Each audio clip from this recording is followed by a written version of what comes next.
Hello दोस्तों, आपको याद होगा कि जब कोविड की शुरुआत हुई थी, कोविड 19 की, कोरोना वायरस की जब शुरुआत हुई थी 2020 में, तो उसके कुछ ही दिनों बाद एक रिलीफ फंड हमारे पीएमओ के द्वारा बनाया गया था। रिलीफ फंड क्या था? Prime ministers citizen assistance and relief in emergency situations fund.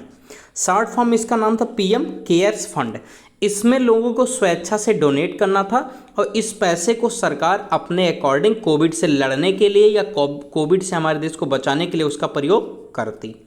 ये आपको समझ में आ गया होगा जो ये बनाया गया था, और लोगों ने इसमें बहुत ज़्यादा पैसे या जितना जिसके पास हो सका उन्होंने डोनेट किया अपनी स्वेच्छा से।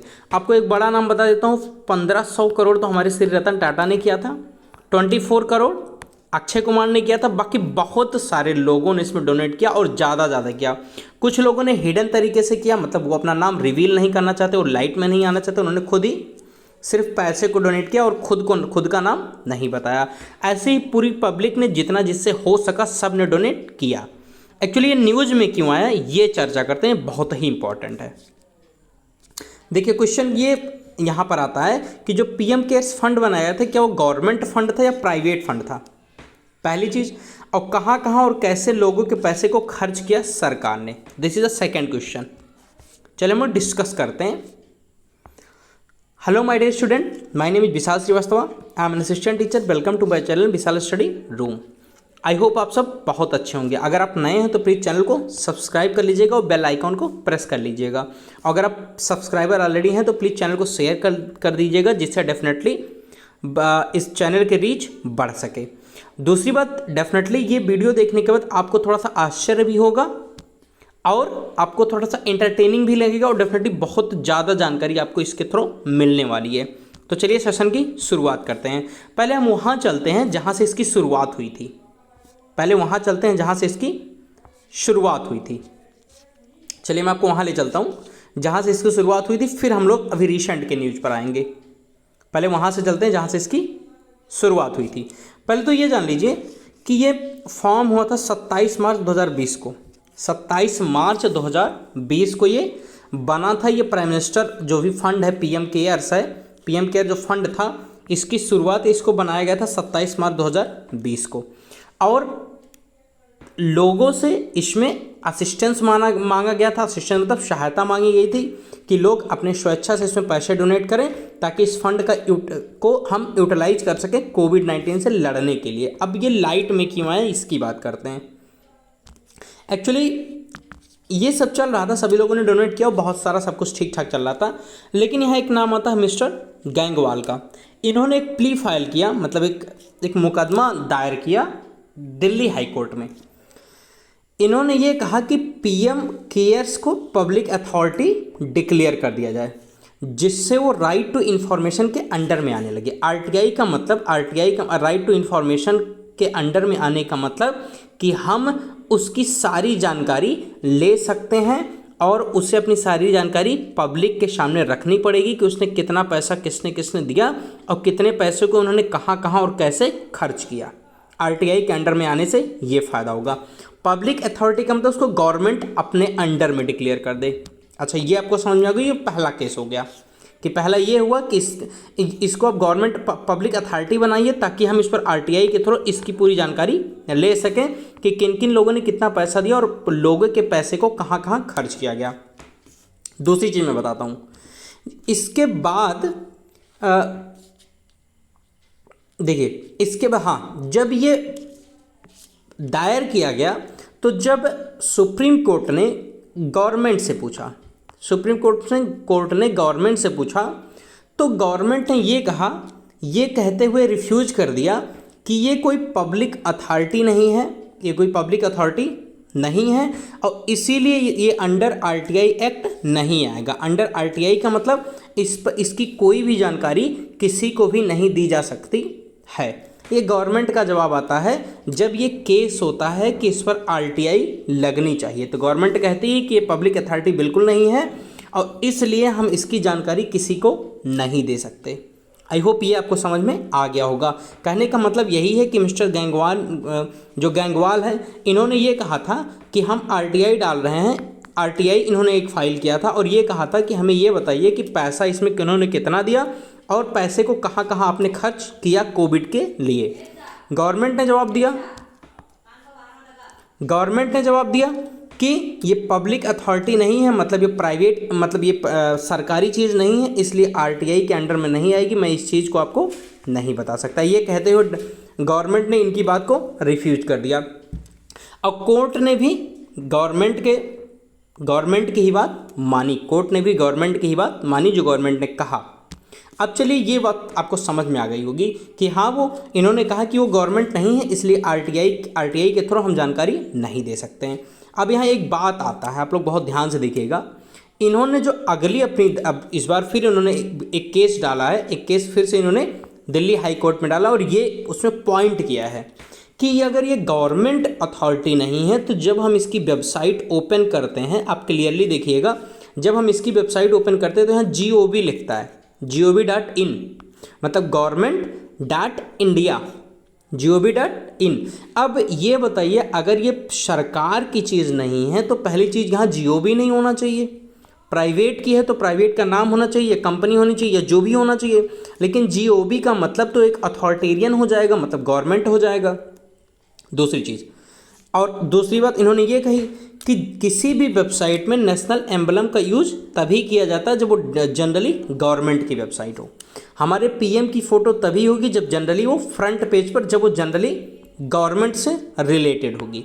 इन्होंने इतनी बात कही। इसके बाद ये कहा कि अगर ऐसी बात है कि गवर्नमेंट लगाने से सरकार को कोई फ़र्क नहीं है, इसको प्राइवेट माना जाएगा, नेशनल एम्बलम लगाने से भी सरकार को कोई फ़र्क नहीं पड़ता, तभी ये प्राइवेट है, तो क्यों ना हम सब भी अपनी वेबसाइट क्लास में GOV लगा लें या अपना जो वेबसाइट है उसमें नेशनल एम्बलम को यूज कर लें, सरकार को कोई प्रॉब्लम नहीं होगी। इन्होंने ये इस बार में कोर्ट से क्वेश्चन किया है कि अगर ये गवर्नमेंट नहीं है तो यहाँ से GOV को हटाइए, यहाँ से एम्बलम को हटाइए और यहाँ से PM की इन फ्रंट में जो फोटो है वो लगी है, ठीक है, बट डेफिनेटली अगर वो गवर्नमेंट नहीं है तो इसको भी आप रिमूव कीजिए, और नहीं तो हमको भी ऐसी अथॉरिटी दीजिए कि हम लोग भी इसका यूज कर सकें अपनी वेबसाइट में। जैसे पर्सनल मेरी कोई वेबसाइट हो तो मैं उसमें vishal.gov.in कर दूँ, मतलब इससे क्या हो जाएगा, इससे ये लगेगा कि गवर्नमेंट की वेबसाइट है। तो पहली बात इन्होंने क्लियरली ये मेंशन की। दूसरी बात इन्होंने एक और की है। अब चलते हैं हम लोग दूसरे, जो इन्होंने, ये तो आपको समझ में आ गई होगी कि ये चीज़ हो रही थी। अब चलते हैं स्टार्टिंग में जो अभी की न्यूज़ है।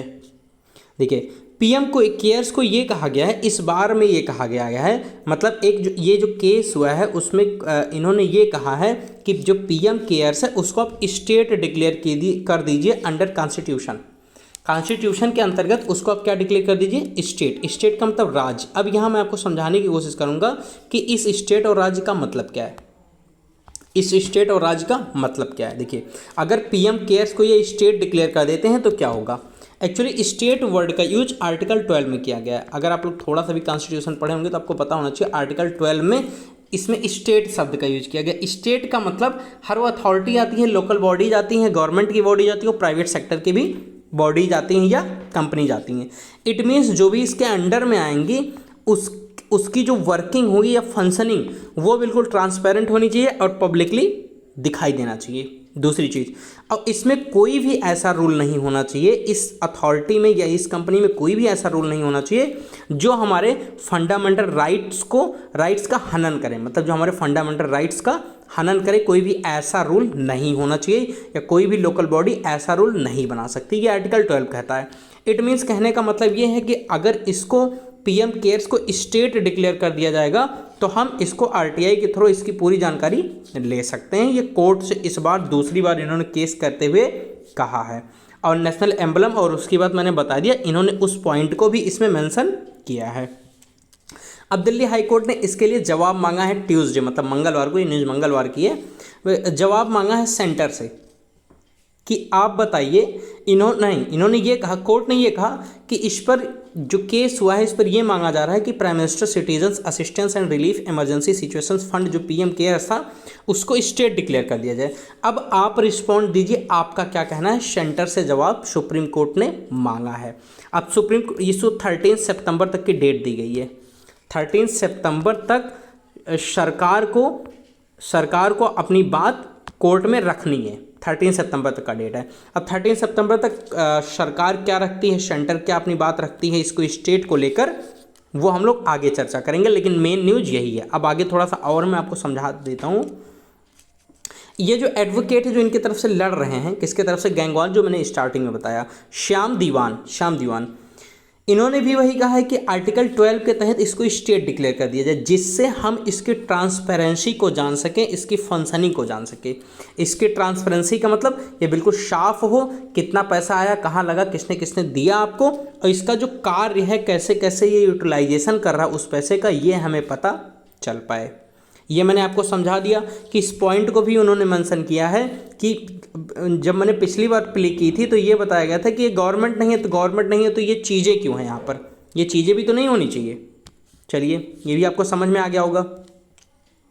देखिए, तो न्यूज़ इतनी ही थी, आई होप आपको समझ में आ गई होगी। न्यूज़ का बस पर्पज़ यही था कि उन्होंने ये कहा है कि हम आरटीआई डालें तो हमें ये पता चल जाए कि कितना पैसा कहाँ कहाँ कैसे खर्च किया गया और किन्होंने कितना कितना पैसा इस संस्था को या इस फंड में डोनेट किया है ये। लेकिन सरकार ने पहले मना कर दिया, ये कहते हुए कि ये कोई गवर्नमेंट अथॉरिटी नहीं है, और सिर्फ जो आरटीआई लगता है, राइट टू इन्फॉर्मेशन, आप लोग जान रहे होंगे 2005 में आया था, इसके थ्रू आप किसी भी गवर्नमेंट संस्थान का जान सकते हैं कि कितना पैसा इस गवर्नमेंट संस्थान में आया और कहाँ कहाँ उसको लगाया गया।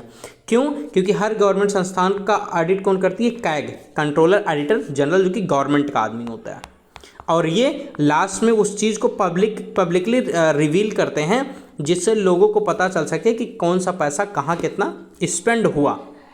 आप भी आरटीआई के थ्रू किसी चीज़ के बारे में, किसी गवर्नमेंट चीज़ के बारे में जान सकते हैं। आपको कुछ नहीं करना, बस एक आरटीआई ऑनलाइन फाइल कर सकते हैं, आपके घर पर पूरा डॉक्यूमेंट आ जाएगा कि इतना पैसा यहाँ यहाँ लगा और यहाँ यहाँ स्पेंड किया गया। तो आई होप ये न्यूज़ आपको समझ में आ गई होगी। तो अभी 13 सितंबर तक सरकार क्या करती है या क्या जवाब देती है इस पीएम केयर्स के बारे में, वो हम लोग आगे डिस्कस करेंगे। हालांकि अभी तक यही है कि हमें पीएम केयर्स के बारे में कोई भी जानकारी नहीं दी गई है। आगे क्या होता है मैं आपको वीडियो के माध्यम से समझाऊंगा।